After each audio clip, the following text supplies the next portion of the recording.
Welcome to grade 9 biology unit 4 part 11.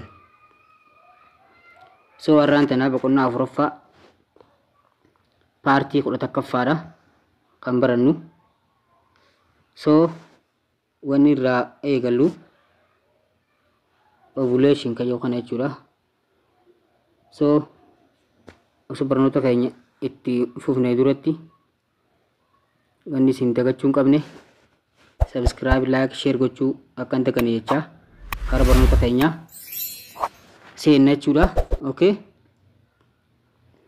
Okay, when we start with our today's lesson start with ovulation.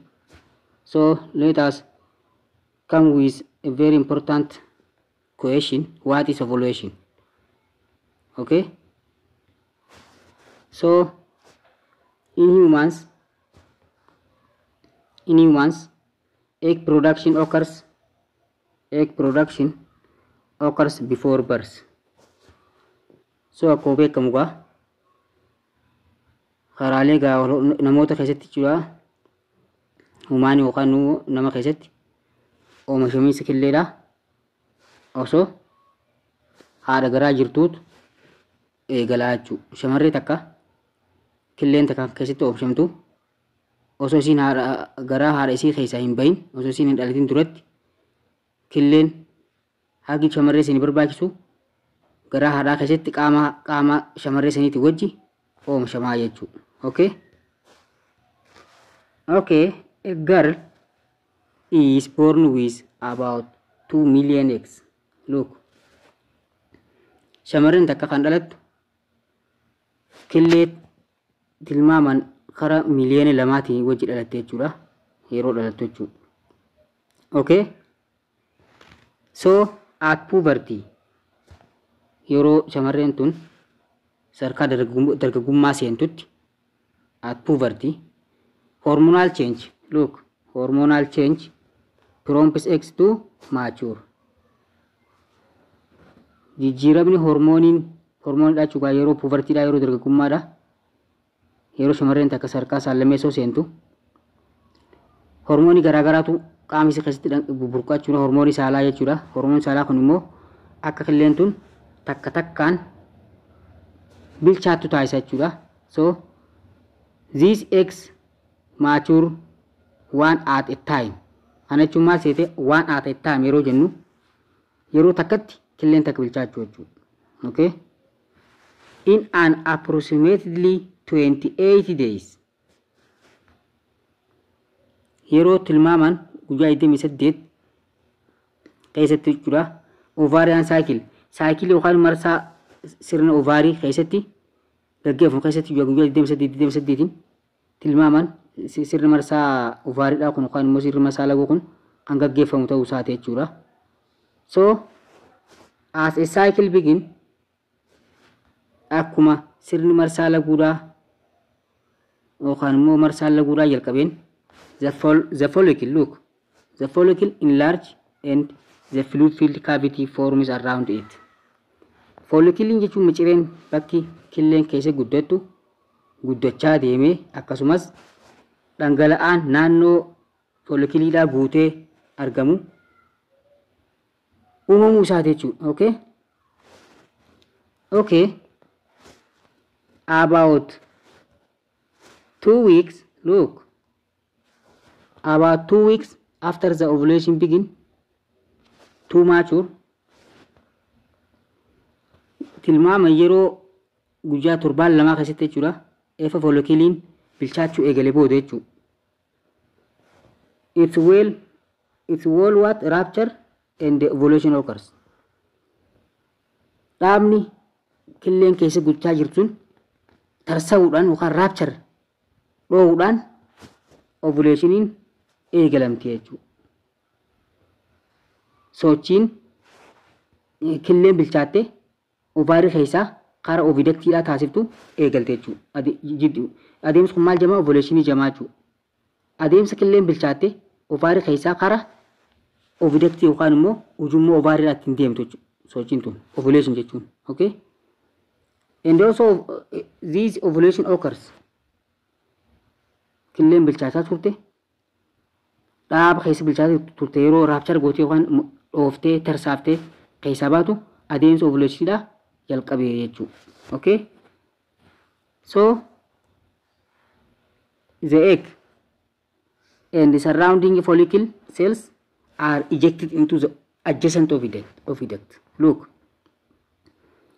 qillee fi naannoon seelii follicle seenan adjacent oviduct isii moggaa jirtu keessa seenuu jalqaban jechuudha adeemsa ovulation kanaan. Okay?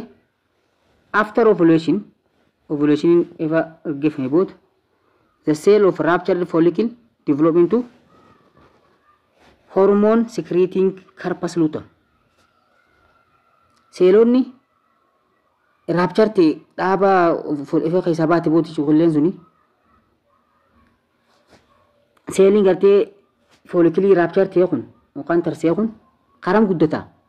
Kara hormoonii guddata. Hormoonii kana guddata corpus luteum kan kana guddata jechuudha. Corpus luteum immoo hormoonii estrogenii fi progesteronii akka inni oomishamu kan taasisu ta'uu isaati jechuudha.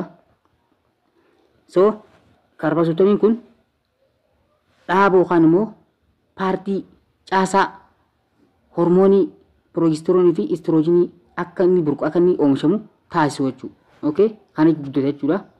Dhaabni tarsee sun. Okay? Okay.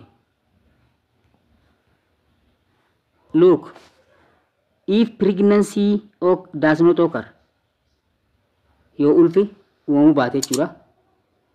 Killeen sun spermidhaan wal argatu yoo baatte, the corpus luteum, dhaabni corpus luteum jedhamu kun kan oomishamu kun kan uumame kun breaks down ni tarsa'a. Akkasumas a new follicle will begin to mature. Dhaabni kun ifa tarsee booda bifa laguutiin killeen duutis ni haate jechuudha. Yoo spermii guyyisati teessee eeggattee spermiin isii dhuquu baate yookaan immoo spermii wal argatu yoo baatte pregnancy yookaan immoo ulfi pregnancy jechuudha. Ulfi hin raawwatu jechuudha. Hin ulfaatu jechuudha shamarreen takka jechuudha. Shamarreen takka spermii argatu baatte killeen spermii argatu baatte ulfootu. Kanaafuu ulfaa baatte corpus luteum yookaan dhaabni corpus luteum jedhamu kan akka progesteronii fi estrogenii akka inni oomishamu taasisu kun break down ta'u yookaan immoo ni caccaba yookaan ni tarsa'a jechuudha. Kanaafuu follicle haaroon bilchaachuu eegalaa jechuudha. Kana jechuun maal killeen haaroon bilchaachuu eegalaa jechuudha ifa sirni marsaa laguudha taasifamee dhume booda jechuudha. Okay? This is structure kun structure waan kana waan amma dubbanna kana bakka nu bu'u jechuudha. So yeroo jalqabaatiif ovulation asirratti jechuudha. Ovulation yeroo jalqabaatiif fakkeenyaaf killeen bakka tana bilchaachaa turte asitti bilchaachaa turte akka isa baate yeroo isiin oviductii isiin moggaa jirtu seentu jechuudha. Seentee bakka tanatti immoo look bakka tanatti spermiin itti dhufe. Okay? Bakka tanatti spermiin itti dhufeet spermiin sadeen kana laa ni gartanii spermiin sadeen kan wal dorgomaa jiru kan isaan sadeen kana keessa tokkotu killee tani cabsaa jechuudha. So san booda killeen tun zaayigootii taate jechuudha. So zaayigootiin tun sochii eegalte jechuudha. Xiyyaa kana gartanii xiyyaa akka gadoo deemu kana. Xiyyaa xiqqaa gadoo deemu kana. Xiyyaa akka gadoo deemu kana gadoo deemu jirti jechuudha. Zaayigootiin. So asirratti immoo day one fertilization. Ovulationiin eegalama jechuudha. Ovulationiin isaa eegalama. As keessaa ovaarii keessatti killeen bilchaataa turte. Killeen gaa bilchaachaa turte jechuudha. Killeen bilchaataa turte yeroo dhaaba kana tarsaaftee raapchar gootee karaa ujummoo ovaariidhaa ovudaktiidhaa seenuu jalqabdu jechuudha. Xiyyaa kana gartanii killeen tun as dhufte jechuudha. Deemtee xiyyaa gurraacha kana. Xiyyaa gurraacha kana gartanii xiyyaan kun maal killeen tun asii kaatee dhaaba kana keessa seentee ovudaktii kana seentee asitti teessee spermii eeggatu jirti jechuudha. Akka kanatti spermii sadeen wal dorgomaa jiru kana kana keessa tokkoon cabxii jechuudha ifa cabxee booda zaayigooti taati so zaayigootiin niikulasii takka qabtuun deemtee inni taate jechuudha day 1 fertilization jechuun isa kanaa jechuudha kan inni bakka bu'u asirratti immoo ifa asirraa wanni ta'e booda cell divisioniin ni eegala jechuudha look cell division asirraa eegala cell division asirraa eegala jechuudha tartiibni cell divisionidha asirraa eegala san booda itti fufaa jechuudha osuma jiru sochiin ovulationidha itti fufaa deemuu jirti jechuudha spermiin xilleen fertilize taate kara dhaaba gadaameessaa seenuudhaaf sochii eegaltu jirti jechuudha deemtee as dhuftee jechuudha yeroo as dhufte immoo bilaastosistii taate jechuudha bilaastosist bifa kana jijjiiramte jechuudha ifa cell divisioniin gaggeeffame booda jechuudha bilaastosistiin immoo egaa asitti dhaaba kanatti deemaa dhufte booda dhaaba kanatti maxxante jechuudha san booda dhaaba kana maxxantee as keessa boombii kana keessatti seentee jechuudha okay seentee implant taate jechuudha okay so staging afuraffaan kun guddina seeliin hiramaa ture seeliin karaa diviiziniitiin hiramaa ture karaa bilaatosistitti akka jijjiiramtu taasisa jechuudha guyyaa 4 haga 5 gidduutti jechuudha innar seel jechuun kun keessoo seelitti kan inni agarsiisu keessoo seelitti keessoo seelidha kana fakkaatu isaati sun amma xiyyaan adiin kun xiyyaa gurraacha kun maal mul'isa niikuulasiidha kun amma niikuulasiidha jechuudha okay niikuulasiidha kan xiyyaa adiin mul'isu kun xiyyaa gurraacha nu mul'isu jechuudha innar seel keessatti inni bakka niikuulasii nu agarsiisu jira so seeliin guddattee bilaastosistii isaati taate jechuudha ifi bilaastosistii taate booda immoo attaay taate jechuudha karaa falloopiyaan tuubii keessan attaay taate san booda maal taati dhaaba gadaameessaa keessatti bilaastosistiin tun impilaant yookaan immoo hidda gad dhaabbattee jechuudha hidda gad dhaabbattee guddina eegaltee guddina sarkaadhaan jiru kan embryonic development stage garaagaraa jiru hordofuudhaan san booda immoo karaa fetas jijjiiramtee fetasiin immoo karaa daa'ima jijjiiramee ji'a 9 booda dhalatte jechuudha so kana fakkaata jechuudha caasaan kuni kana bakka bu'aa jechuudha guyyaa 5 haga 9 gidduutti jechuudha adeemsi kun kan gaggeeffamu okay so this is enough for our today's lesson until we join it with the new lesson. Goodbye.